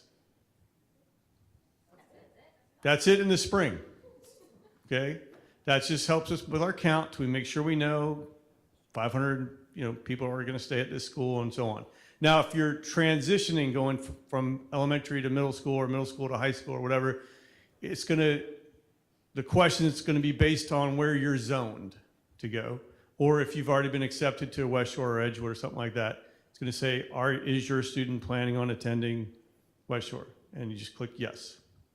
That's the only thing you're going to have to do this spring. Okay? In probably mid-July, we'll start sending out an email that says, would you like to review your enrollment paperwork online? So there's going to be a screen that has like your basic information, your address, all that stuff. You don't have to provide a new water bill or anything like that. And you say, is this information correct? Yes. You click that. And then there's a bunch of forms that we do have to get signed every year. The photo release form, the health screenings, stuff like that. There's these forms, the code of conduct acknowledgement, the cell phone electronic use. So we're going to try to either have all those forms listed, like you click on each one and just, again, click yes, click yes, click yes, or even, not promising this for sure, one box to click all the forms. So the big news is we're trying to make sure that you don't have to generate any paperwork at all, unless you're a brand new family, and then you got to do all that. But otherwise, it's all going to be on Focus. That's the plan. We're fairly confident. Two things really quick. One, the ELO, EPO on Focus already was the easiest thing. Just being able to click yes, we're still going there next year. So already that was easier than last year. I will share that with ET. That was huge. Yeah. Second thing is, just because you mentioned registration, last year a couple of the schools didn't know, just for working parents and families that need to get there. There was a couple of schools that didn't know until like the week before registration what date registration was. So is there any way, and I know that everyone has to organize calendars, but is there any way they could figure that out just a little bit sooner so families can plan? Yeah, that's a leadership issue, so we'll work on that. Okay. We can work on that. Okay. Yeah, maybe we'll ask them to give us their registration dates on a certain day. That way we'll know who's done their job. And okay. All right. Well, I mean, some of you know that you're at schools where that stuff's shared with you in May. Registration is going to be, because you got planners, like Shannon Daly, people like that. They're planning all kinds. All right, so I do want to address a couple other questions. I want to talk a little bit about All County, okay?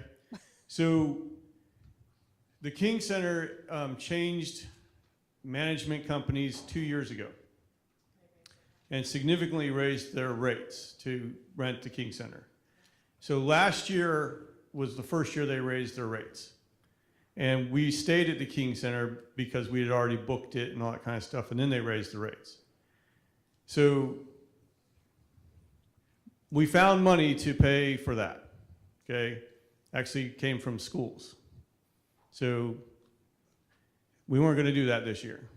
So we tried having the different all-county levels at the 4 different theater. Well, it's actually 2, because 2 of them were at Merritt Island, and then 1 at Satellite and 1 at Eau Gallie. Yeah, I went to all 4. So it was amazing, good stuff. But I did hear from some parents that, yeah, we only got 2 tickets. So Grandma and Grandpa couldn't come. And Grandma and Grandpa haven't missed Johnny's performances since he was 5. So the plan is to go back to the King Center. The plan is to beat them up a little bit about the price. Okay, so. I'll send you an email because I made lots of notes while I was at All County. So I'll send you some of my Sure. Because I agree with you. I would love for the King Center to recognize the value to our community and give us a break on pricing. Yeah. Also, because they meet for a day and a half prior to only using the facility on the day of the concert. In the past, we used to use it the day and a half prior as well. Yep. So having it only on the day of the concert should be a little bit more fiscally responsible and using the other schools. Yeah, I mean, I think we were very fortunate to have such a good relationship with the King Center over the years, and things changed, and we tried something different this year. I mean, we have some very nice facilities. You know, not every school has a theater like Satellite or Eau Gallie or Merritt Island, you know, but, you know, so they were adequate for a performance, but not adequate for the audience size. And it would be great to be all in one place. So the goal is to go back there. And for the kids to actually get on the stage as well. Yes, I had to walk around and do some things just to get up to the microphone, and the conductors even made a comment about that. So hopefully that's where we'll be next year. Yep. All right, I think that's all the good news I have to share. Questions? I just wanted to circle back to testing real quick. So I was at our Jefferson SAC meeting the other day, and we were talking about testing, and we had talked about it after the first PM monitoring. And for the math, the students that are taking algebra and geometry have to take some wonky thing that doesn't get counted, but we're still subjecting them to this. And I'm just wondering, like, is there a plan to roll out a standardized algebra fast and a standardized geometry? Or are we just like basically what's happening with that? Yeah, so fast testing is English and math. English grades 3 through 10, math grades 3 through 8. And there's no 9 and 10 math tests because it's algebra and geometry. And algebra and geometry are an end of course exam. So it's not the progress monitoring PM1, 2, and 3, and they're not changing that. So the 8th graders that are in algebra or geometry probably took a mid-year diagnostic from the math teacher to measure their progress. You know, I'd have to check with the math people to know about that, but it's not a state assessment. So like for my 7th grader, and this is not really about her specifically, so So she's in algebra. Right. And so she's been took these two, and they basically were like, yeah, you're gonna do terrible, and that's fine, and just move on with your life. And I'm like, well, if we're already saying that, then I understand the EOC, like that makes perfect sense, and that those classes are more traditionally for the, high school grades, but like, then why are we making them do it? Yeah, I don't know. I'll ask. If the teachers are already preparing them, like, yeah, you're probably not gonna do great, and if you do great, and if you don't even give it a second thought, so why are we bothering? Yeah, I'll ask about that because I didn't, there's no state mid-year algebra test or anything like that, so we're doing it. To comment on you, I had a daughter, my daughter's a junior now, and when she was in 7th grade, she was in algebra. They were not required to take any kind of standardized test because the test was not for her. Correct, they're not. But this year, my daughter, I have a younger one who's at Kennedy in 8th grade taking algebra, and she's taking the FAST test. And so when she went in at the beginning of the year, she was like, Mom, I've never had, she was like, some of the stuff on there I didn't even know. Yeah. But I don't understand, I understand the EOC and so forth, but like you said, some of the teachers like, don't worry about these first two, they don't really count, and because it's really the third one that really counts. And so they kind of sit there, and I understand that, but I don't think the teachers need to be telling the kids that because they kind of just maybe won't try as hard when they know it doesn't really quote unquote count. So is there some way maybe to relay that Yeah. all 3 tests are important because it does? Well, I know. Right. Right. I don't think they were taking the FAST test. I think they were taking something else. Yeah. It's called BEST. Yeah, It's I called know. the BEST test. Yeah. I think I bugged you about this at one of your town halls. Yeah, I'll ask about that. That doesn't. Maybe this falls sound under the right. unnecessary testing you're talking Correct, and it'll be in Yeah. the inventory. Can I just ask, why is the district, I feel like we're teaching to the test now, well, at least in my daughter's elementary, where their district is giving them writing tests that they're doing 3 or 4 times a year, but then I'm not seeing them using that specifically with each student to advance anything. It's more being used as a teaching tool because the writing exam is coming up, the big state. Why is the district, what was the purpose of the district, I guess, trying to implement these extra writing tests for the kids? Yeah, I'll have to ask about that. I don't know exactly what writing tests you're referring to. Yeah.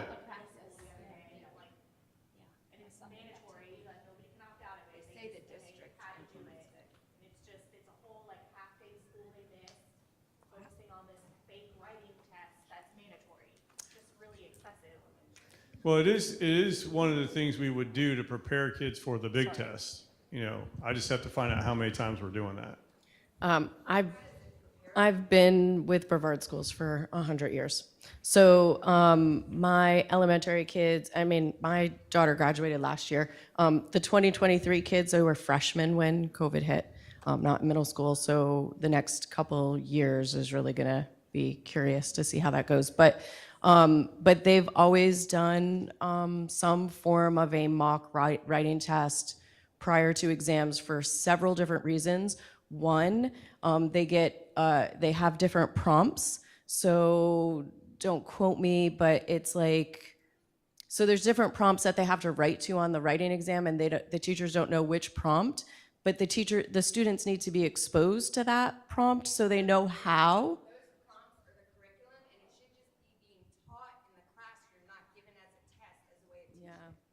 I don't know. I think like my kids always got feedback from it. At the high school level, in my daughter's AP, what is she, AP Lang, she's taking practice mock exams as well to prepare for end of year exams so that they get familiar with the questions so they don't sit down and freak out when they see these questions and go, oh my God, I don't know how to do this, right? So support from the teacher should be coming back.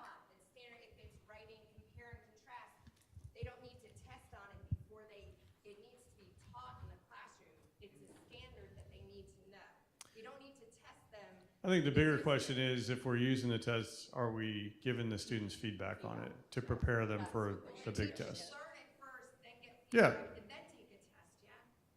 Yep.